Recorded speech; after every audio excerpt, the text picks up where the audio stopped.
This group on AMR side event at COP28 in FAO Food and Agriculture Pavilion. Thank you for joining us in this important event. It's particularly important to have antimicrobial resistance on the agenda here at COP. And as we look forward in the United Nations General Assembly in 2024, a resolution on AMR will be approved. And it's important that we select input how you see the declaration, how ambitious we can take the declaration forward. If we look at AMR, we have already leading to over 5 million deaths a year. This meaning that we need urgent action and is critical to preserve the ability to treat human, animal, and plant diseases, to reduce the risk of food safety and security, and to protect the environment to achieve the Sustainable Development Goals. This meaning that AMR requires collaboration among across sectors. Indeed, we at the quadripartite, FAO, WHO, UNEP, and ONU collaborate closely on joint work to advance One Health AMR response at the global, regional, and country level, broadly supporting the implementation of the 5 pillars of the Global Action Plan on AMR, as well strengthen the global governance, and more important, to work at the country level. And this is where we should have impact and do the transformation. The global leader groups that on AMR is chaired by the Prime Minister, AMR Motley of Barbados. It was formed in 2020 with the goal to raise the. We have also with us the vice chair of the global leader group that will explain later how we are functioning. And today we have with us a group of esteemed panelists that will talk about the intersection of AMR and the environment and the climate crisis. To set the scene, ladies and gentlemen, it is my pleasure to invite FAO Director General, Dr. Chu Bongyi, to deliver his keynote address. Thank you. Over to you, DG.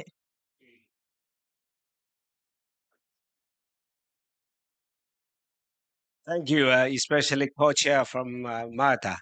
And I started love him because I didn't know him before, but through the 3 times, you are the person I like it, walk the talk. I know a lot of people are working for AMR and One Health only talk. Even they are not willing to come to talk. Yeah. So how can you make a move? But since I joined FL, some friend from a British former chief scientist, she always remind me. I know how to promote the AMR. Because when I was vice minister of China, we even found the entry point how to promote AMR. First, aquaculture, because it's investment, not deal with smallholder farmers. You can really promote. And then through the most important province, which is isolated island, Hainan Island, we asked the central government dropped about $300 million as a pilot project. 4 of those. And then later, World Bank wanted to offer something. Yeah, no, you know any DG come, they say they always we are AMR, AMR. I don't listen when they talk. Always listen. Why is my terrorist friend? Why is French lady? Oh, sorry. Yeah. Also, you have ED. They always desperate to become member of a party. I said, part plus one. Yeah, you don't agree. Uh, my brother of the WHO. Now that you change them, you change everything. Only FAO. And I work with one FAO initiative later. I don't want to use the touchpad then. No, I'm a DG. Only one that you see in Barbados. Yeah. And all the global leaderships. And I saw that the gentleman also from UAE. He was in Barbados. And Tataros was a participant on Vitro. I remember everything. So not only teaching, but people teaching. I was a professor. I taught so many times, so many hours. any topic. So I always try to push action on the ground. And that's something we need the most. Otherwise, we lose all the accountability from donors. I didn't ask money since I come FAO, but I start change FAO first. And now the last minister conference increased the 5.6% of assessment contribution after 5 years, zero increase. And only one country they abstain, and all of them support that increase. Even some members ask, oh, maybe it's a 5.2, 5.4. Finally said, no, DG, you asked for the 5.6. You just support him. Action lead the change. That's my conclusion. So FL is ready to work with all of you if you are interested.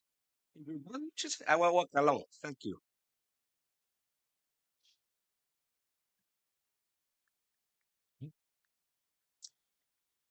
Thank you, DG, and thank you for your leadership and your support. FAO is fully committed to move this agenda forward.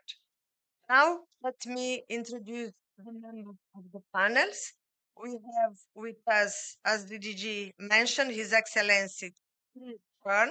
He is the Deputy Prime Minister and Minister of Health of Malta and Vice Chair of the Global Leader Group. We was supposed to have the Minister of Health from Barbados, but he's not feeling well. He is not, in principle, he will not come. We are waiting for the Minister of State, Minister of Environment and Water of Uganda. Minister of Health. Good.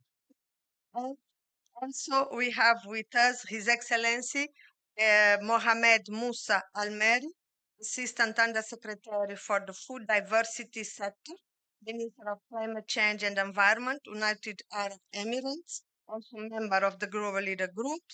And our last panelist is Sunita Narain, Director General, Center for Science and Environment, India, a strong member of the Global Leader Group, very active member. Thank you. Exactly. Now let me invite His Excellency, Deputy Prime Minister, to take the floor. Excellency, you can speak from there or here, as you prefer. Okay, I'll come there because No, no. I need to think. No, I have to stay here because I have. I'm tied. I'm tied to the chair. I'm tied to the chair. But thank you, DG, for making the time and for being here. Not just here, but as you say, in all the meetings that we have. And thank you also for being outspoken and saying things as they should be. And thank you, Deputy DG, because you are a leader as well in this field. Because yes, AMR is, I think you mentioned 5 million deaths attributable or associated with AMR. That's 2019 figures. I'm sure it's worse now. But 5 million per year means 10 deaths every minute. Yeah. So when you see it that way, it's more frightening. 10 deaths every minute happening now as we're speaking, attributable or associated with AMR.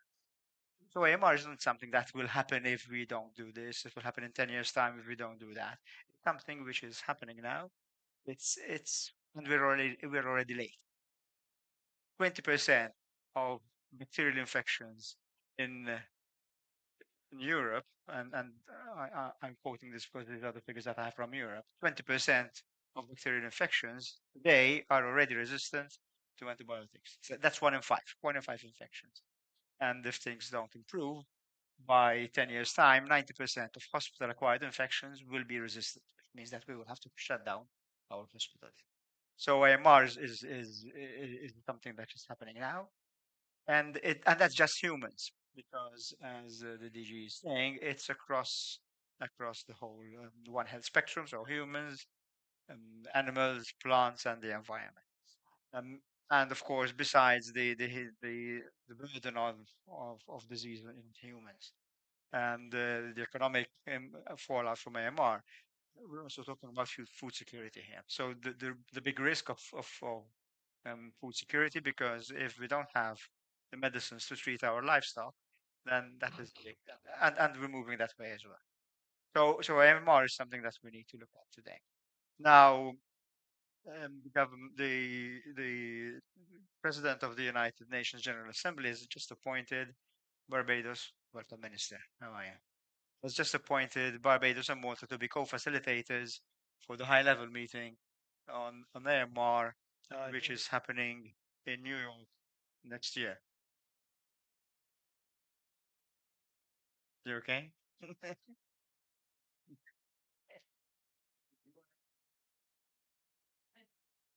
Welcome. Okay, so next year, in September of next year, we have this high-level meeting in New York, which is a big event that we need to focus on.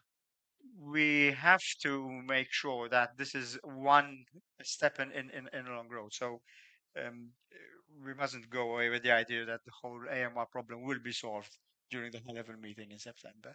So we don't necessarily have to have all the solutions by September. But it will be a big pity if the high-level meeting happening in September is not an important milestone on the road to in our struggle against AMR. If I had to have a wish list of what I would like to see happening in the high-level meeting next year, there are four things that I think I would highlight. Because you see AMR with AMR you have to think global but act local because it's on the ground and each individual person that matters. Consequences are global, but the actions of taking an antibiotic are local. So my first wish would be for us to have global targets when it comes to what we want to do over the next 5 to 10 years. So antibiotic consumption in humans, antibiotic consumption in animals, which antibiotics should be reserved for humans, which should be reserved for animals, what percentage of excess antibiotics we should aim for. So these are targets which we need to have numbers. There are already some targets which are agreed upon. For instance, last year's Muscat declaration already gives us some targets. And that is a step that we can build on. We don't have to start from scratch. Because with the United Nations, 193 countries, it's difficult to have consensus on everything. So if we can take something which is already there and build on it, I think that is an important step. So my first item in my wish list is global targets for where we want to go in the next 5 years. Secondly, and then going local, is to make sure that we can provide funding for the national action plans. So most countries have national action plans now, okay, still for AMR. I would even suggest that we should go local action plan, not just national. So for the big countries, maybe regionally, even city-wise, if not hospital-wise. But then we need financing for those. So we need to look at financing for national action plans because they need to be implemented. Now there might be some regions or some countries whereby we might decide that there is a case to be made provide international funding to make sure that action plans happen on the ground. Because like climate change, um, AMR is a global issue, and if you get a new strain of a resistant microbacterium somewhere in the world, it very soon becomes a problem all over the world. So it's in our interest that we see action plans happening around the world in individual countries, and I suggest that we might need put our hands in our pockets to make sure that these happen. Thirdly, also talking about financing, is we need to sort out the financing for new antibiotics, for diagnostics, and for new vaccines. It's not easy. The industry want one thing, member states want another, but definitely we need to have a solution to bring new antibiotics on the market because we are very, very, very fast running out of antibiotics and not replacing them at anything near a rate which is fast enough. My final wish list would then be, because the high level meeting will come and go, is for there to be a structure, a mechanism, a framework to make sure that the to-do list that we agree upon in the high-level meetings then gets done. Because otherwise, we'll just be another document. We'll just talk. I think we need to walk as well after we talk. So those are my four wish lists: global targets, implementation of action plans, possibly financing for that, sorting out the financing for new antibiotics and diagnostics, and then making sure that what we agree on, there's a mechanism so that we see that it gets done.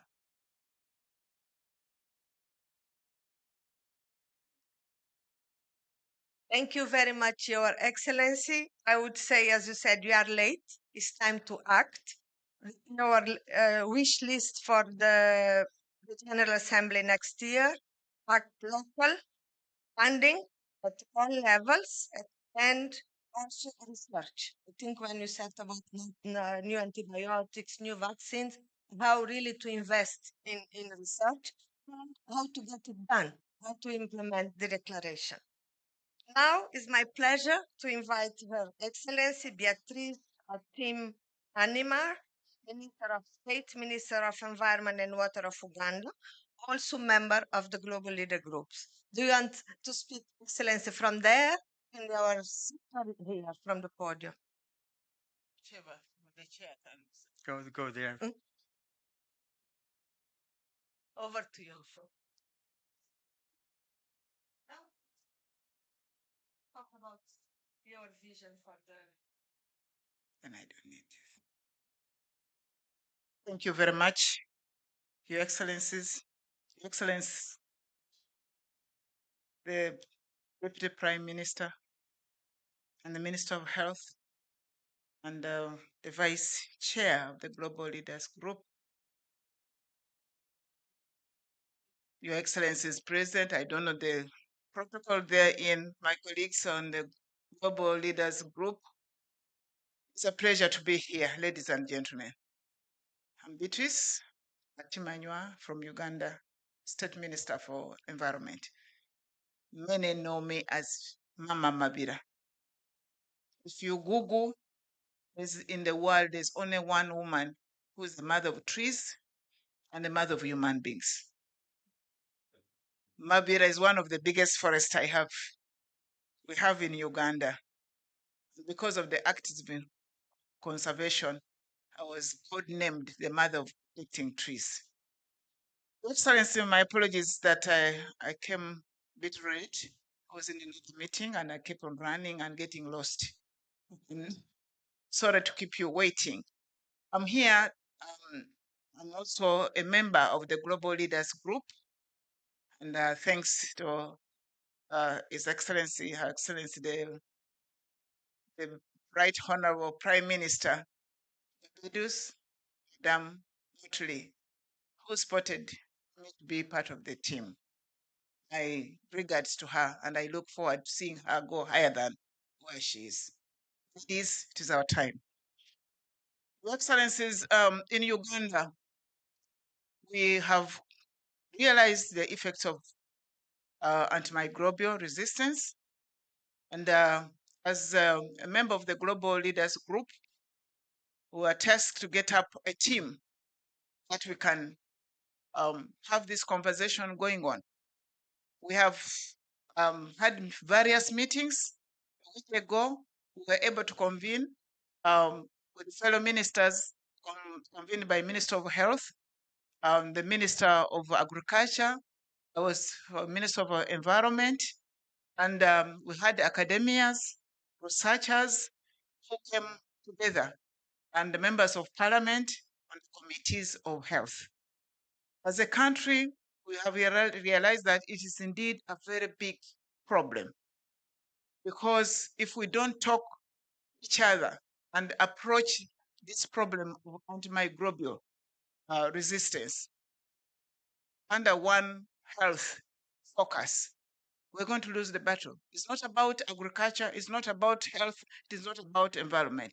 All of us need to work together under one health, because the effect of antimicrobial resistance is rotating between these pillars. So to address it, we need to take a bold step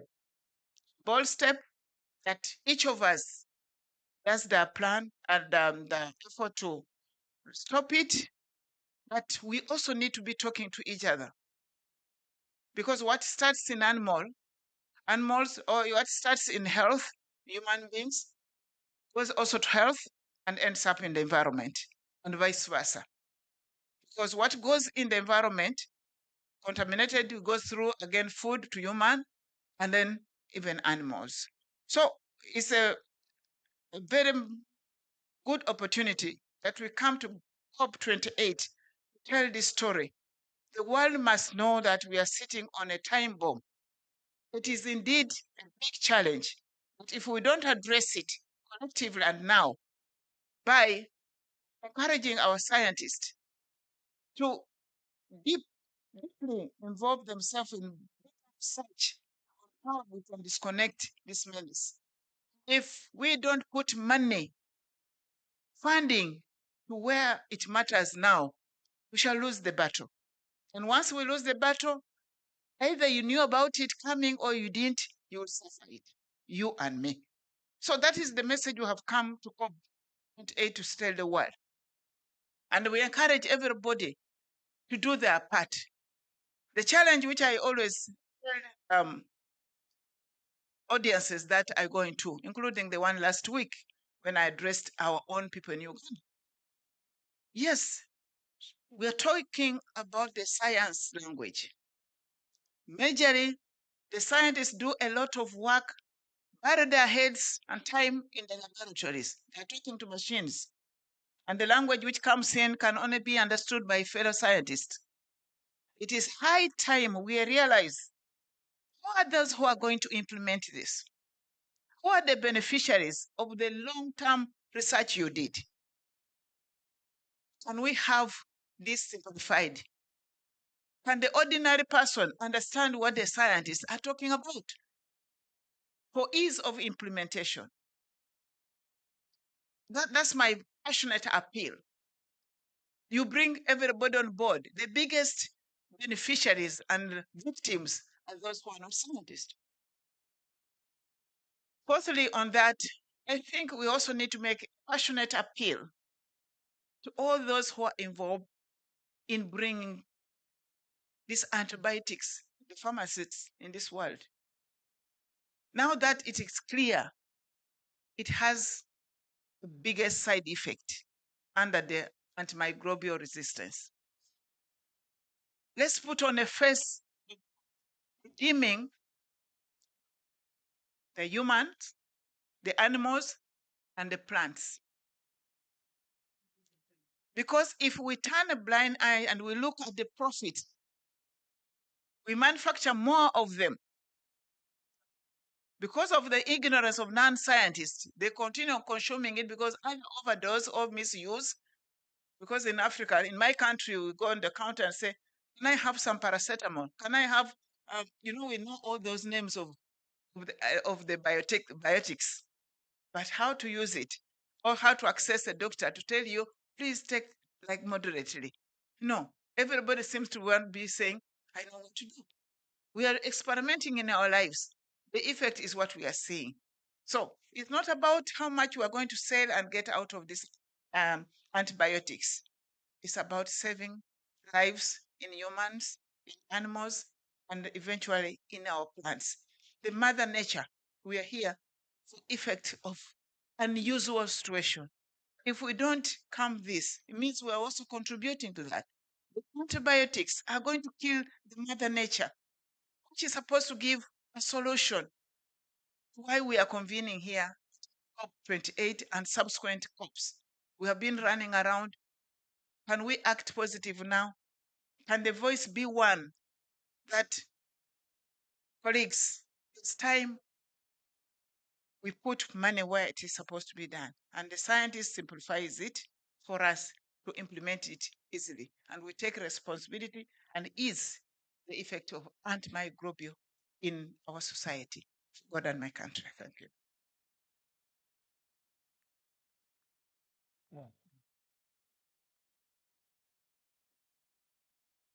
Thank you, Minister, and thank you for reminding us that we are talking about saving lives, humans, animal, plants. And we need to act now, positive and one voice. The need of science, the need of research, how to link science to the ground, that we are able to understand and to implement. Now, it's my pleasure to over to His Excellency, Mohamed Musa Alameri, Assistant Undersecretary for Food Diversity Sector at United Arab Emirates. Over to you. Thank you. Thank you. Your Excellency, Excellencies, colleagues, thank you for joining us here to the sessions and welcome to UAE, Dubai, and COP28. Thank you to organize of the Food Pavilion for hosting such important session today. We are pleased, pleased to have you all here to discuss about AMR at the COP20. We are heading into Health Day tomorrow. AMR is more than human health issue. It is more than animal health issue. It is more than food system issue. In the Ministry of Climate Change and Environment, we are addressing the climate crisis and all of its interrelated challenges, including AMR, to achieve sustainable development and food security. We are seeing the effect of the climate crisis today and how important it is to plan for the future, to mitigate risk and impact to save life and livelihoods. We are, we see the effects of MR today, and we must ensure the National Action Plan on MR are not only plans, but are financed and implemented. We are working to improve national biosecurity, promoting research and development, and using the most advanced technologies for food, water, and environmental security.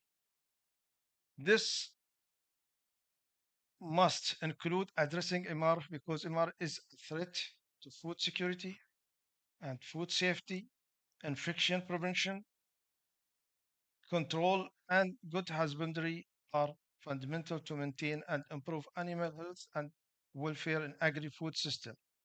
We must continue to promote innovation for evidence-based and sustainable alternatives to use antimicrobial antimicrobials in agri-food system that increase the spread and transmission of MR.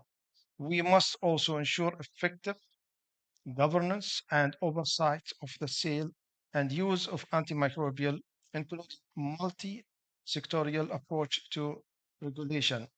UAE has recently formed the Emirates Drug Establishment to act as the official body for regulation and licensing of medical products, including for human, veterinary, and agriculture use. It also developed policies, strategies, and legislation related to medical products in coordination with the Ministry of Health and Prevention and Ministry of Climate Change and Environment. This significant transformation to have a comprehensive, sustainable system and will certainly contribute toward to addressing MR. We know there is a crisis in the pipeline of new antibiotics, and effective solution require one health approach. Changing climate and increasing extreme weather events are all alerting to agricultural system and approaches, including for animal husbandry. Pollution from antimicrobial feed and human, animal, and plant waste can enter our ecosystem, and we can develop policies and guidelines to manage discharge from farm and fields. The converging threats of MR and climate crisis require all of our efforts together across sectors and nationals, regional, and global levels. I look forward to hearing from my fellow panelists and to continue to work together towards the UNGA high-level meeting on MR in 2024. Thank you all to being with us tonight. Thank you, Minister. Again, the importance of technology, the importance of evidence for importance of innovation for evidence base and how to bring agri-food systems to AMR solutions. Good to see you again. Now is my pleasure to invite Sunita Narain. Sunita, as I mentioned, is Director General of the Center for Science and Environment to share some thoughts with us. Sunita, over to you.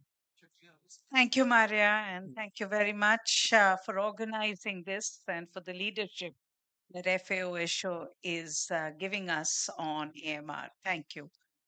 I think it's very important that we are doing this meeting here today, and it's important that we are doing this. We are discussing for the first time in climate negotiations the role of agriculture.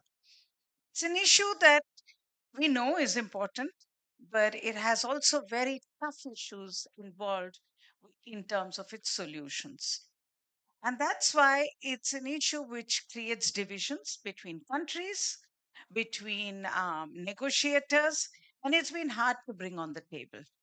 And I would like to congratulate UAE for taking the leadership in putting forward the declaration on sustainable agriculture and food systems, resilient food systems as we move on.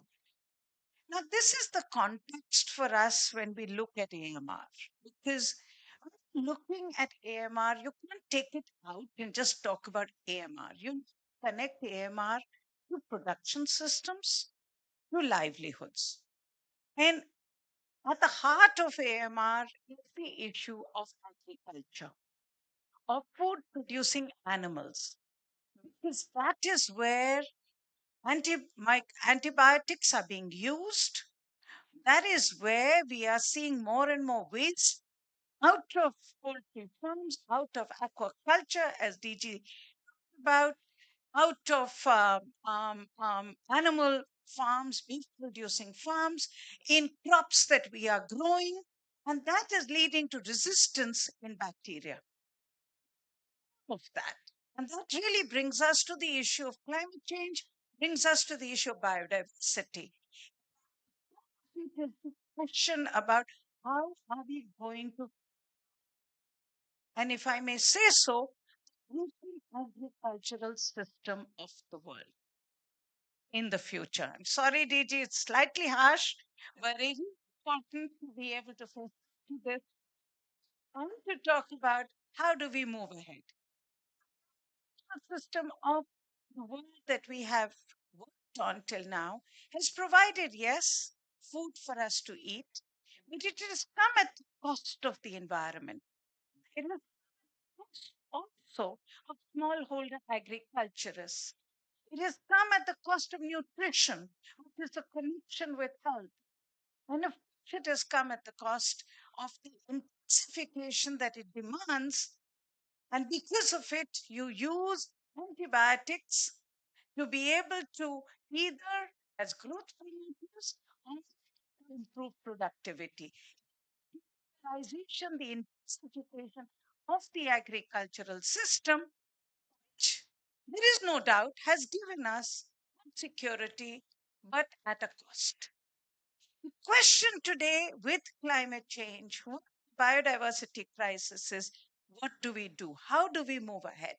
And that's where there are developments that are happening, or maybe three, we need to bring together. On the one hand, the growing vulnerability of smallholder farmers in at least my part of the world. I can speak for India and I can speak very clearly, and I'm sure Beatrice is the same in Africa. We are, we are caught in a pincer movement between the unaffordability of the cost of agriculture on the one hand, and on the other hand, on the other hand, in extreme weather events because of climate change. That is adding to the debt burden of farmers. It is adding to the impoverishment. It is adding to their insecurity. And that is something that is linked to not human cost, but also cost. Because most people leave agriculture, they move to cities, they to the burden migration, which adds further to the cost that we have. There is the livelihood challenge today. On the other hand, there's the environmental challenge, that's the change challenge. Change challenge tells us clearly today we have to reinvent our food systems, we have to reinvent diets. And it's connection, strong connection with AMR, strong connection with biodiversity. Because it's not about biodiversity in the wild. It's not biodiversity only in deep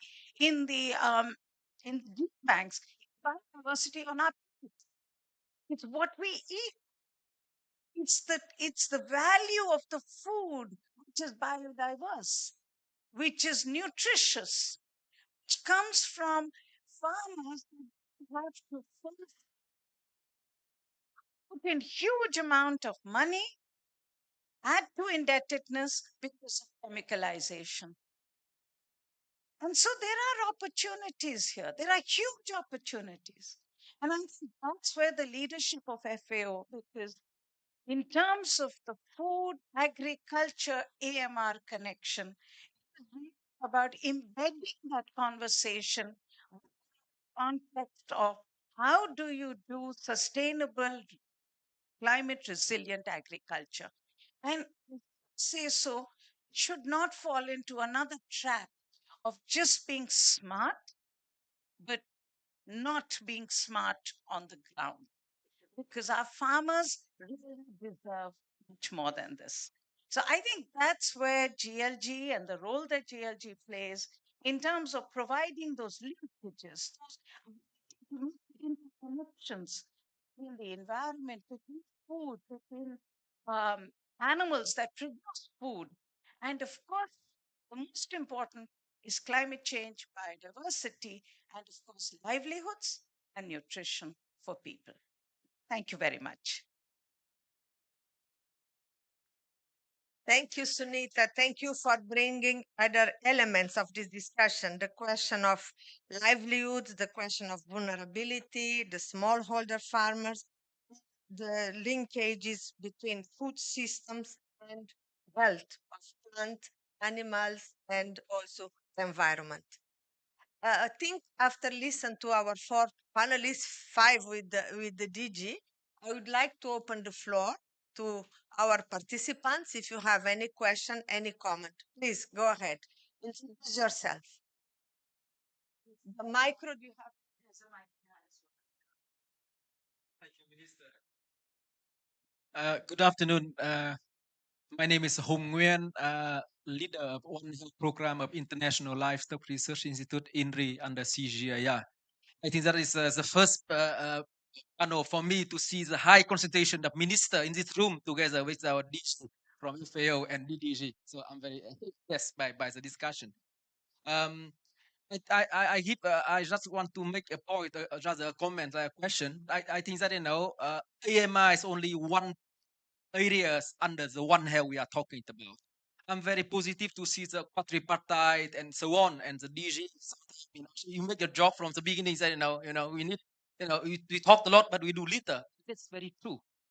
I think that at the end of the day, it's not only the support that we have from international organizations like FAO, UNEP, etc. It has to be. We need to have investment from the country. The country need to put money on the table to address the One Health issue. AMR, also emerging infectious disease, zoonotic diseases, borne diseases, and others. Because we have only national action plan to address AMI and so on. I'm from Vietnam. I have been based there for 7 years before moving to Kenya, to Nairobi. And when I moved to Kenya, you have many African countries have the national action plan on so, but when you look at the investment, the money is not there.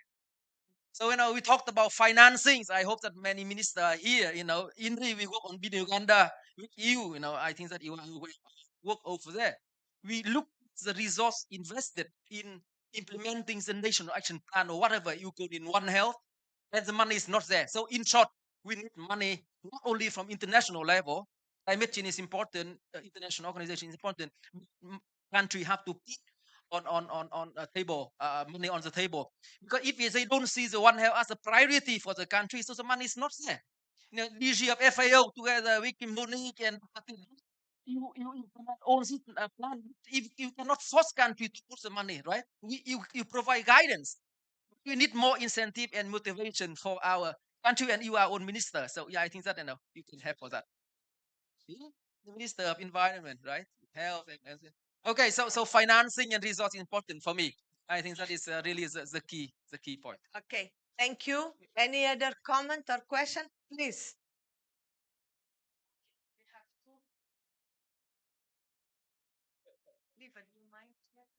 Yeah, thank you very much. Interesting debate. My name is Kage Maso.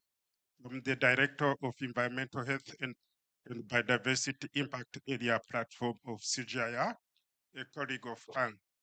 I just want to comment on one point that was made in terms of getting science to ground, making sure that the science we generate gets to the end users so that we can be able to generate the impact.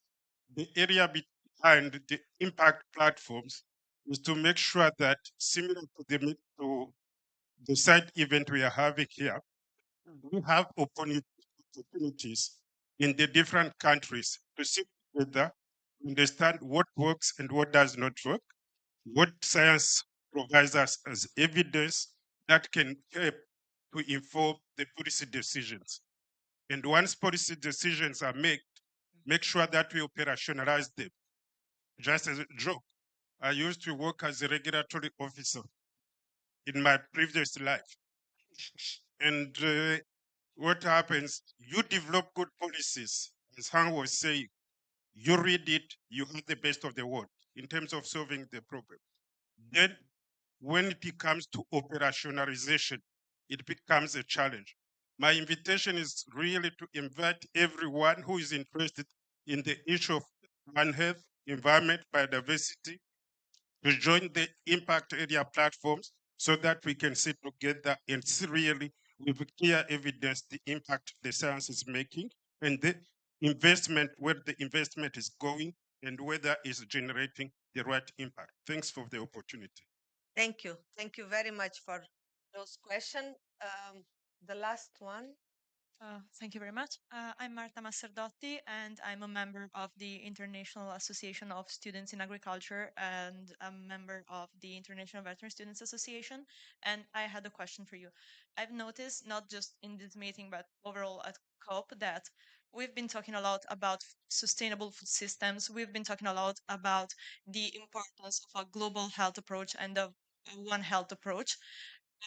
But I think that animal health representatives are missing during this meeting at COP overall, even though we have highlighted many times how crucial animal farming is, both for sustainable food systems and AMR. So I really wanted to know your opinion on that, and if you think that this is an issue that needs to be addressed somehow. Thank you.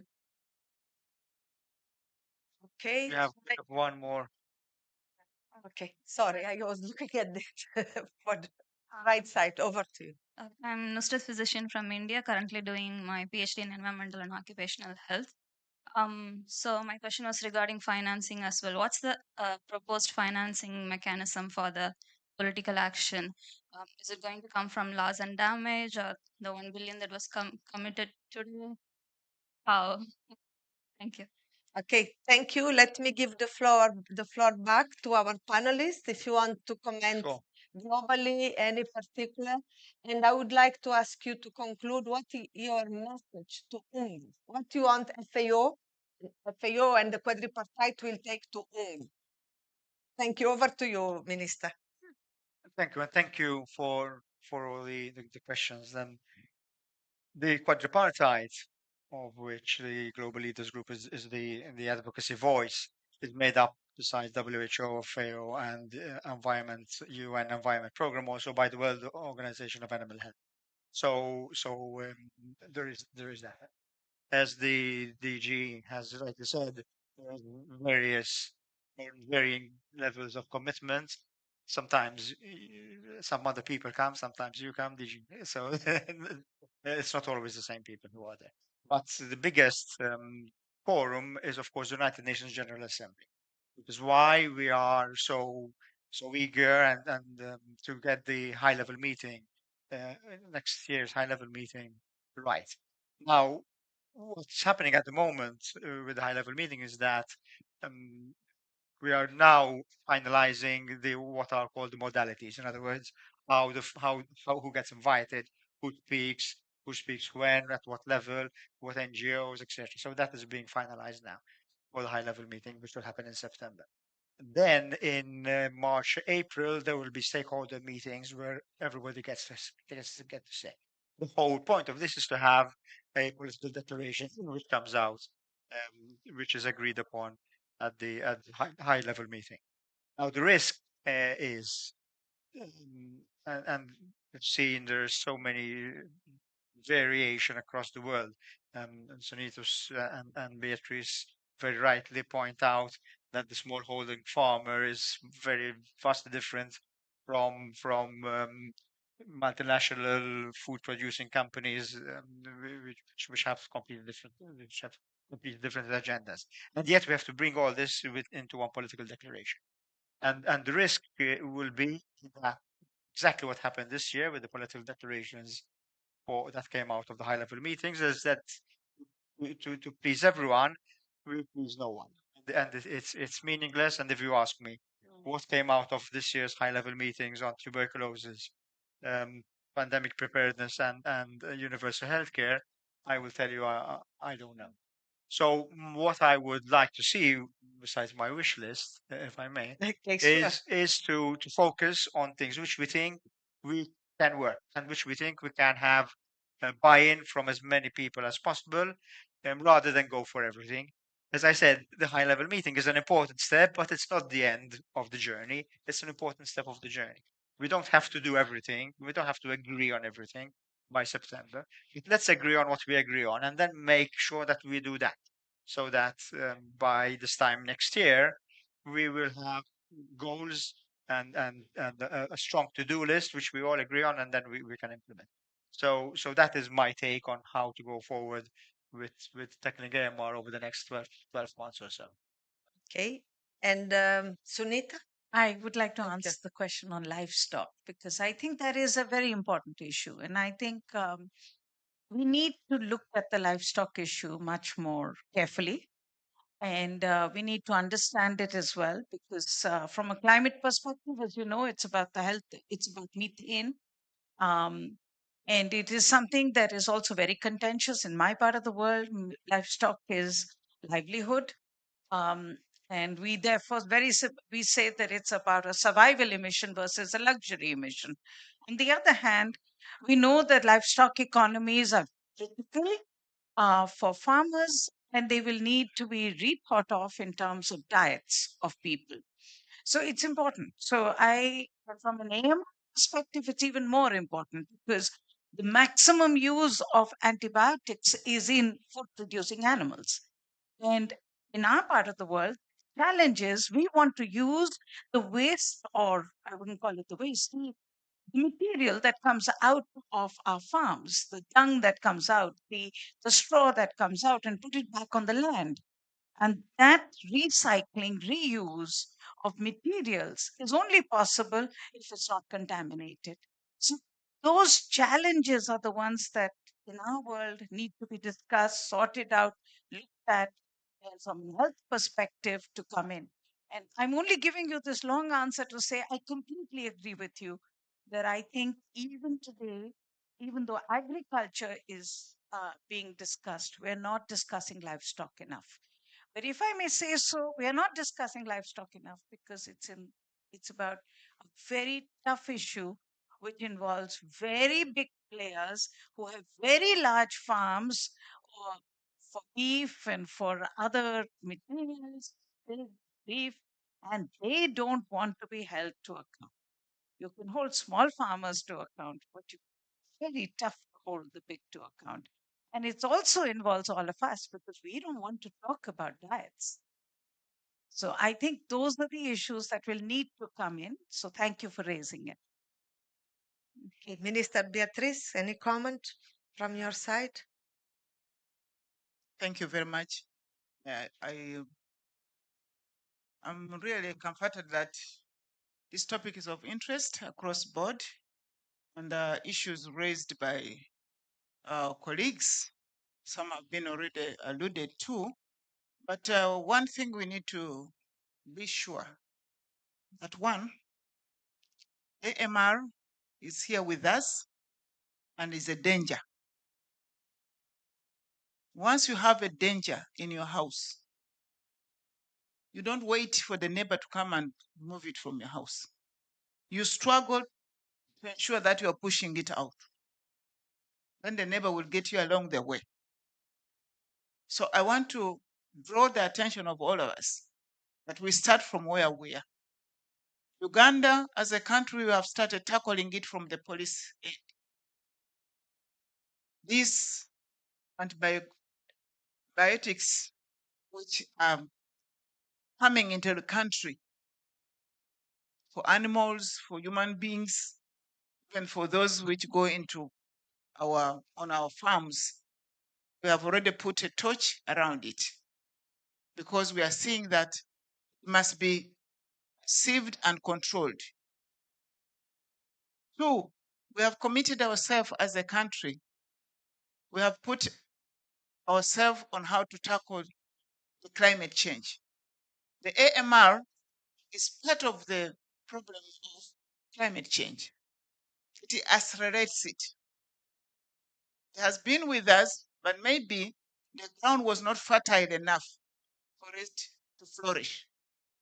Now the effect of climate change has accelerated it. You see the antibiotics, you see the bacteria you're talking about.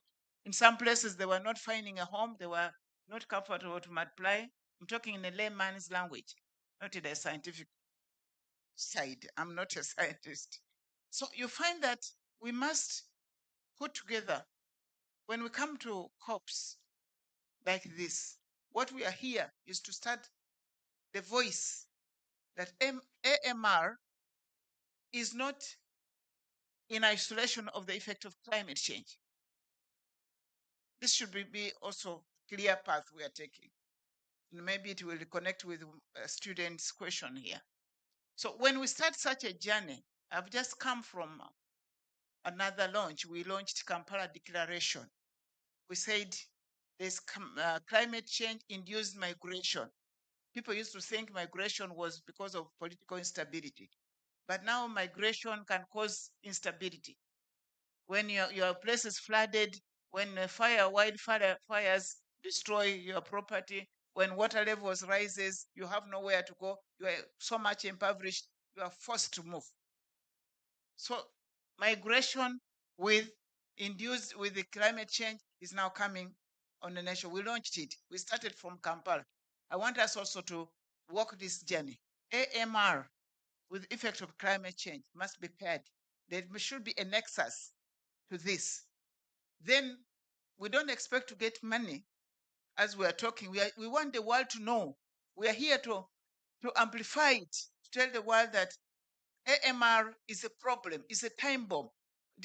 We need a One Health approach. Then we shall reach a point when all cares, then we put money to that. But before that money comes in, I'm saying each country, you start up with addressing this problem. In Uganda, we have a demand of climate change certificate through all the ministries. Minister, can you wrap up, please? Yes, most obliged. Thank you.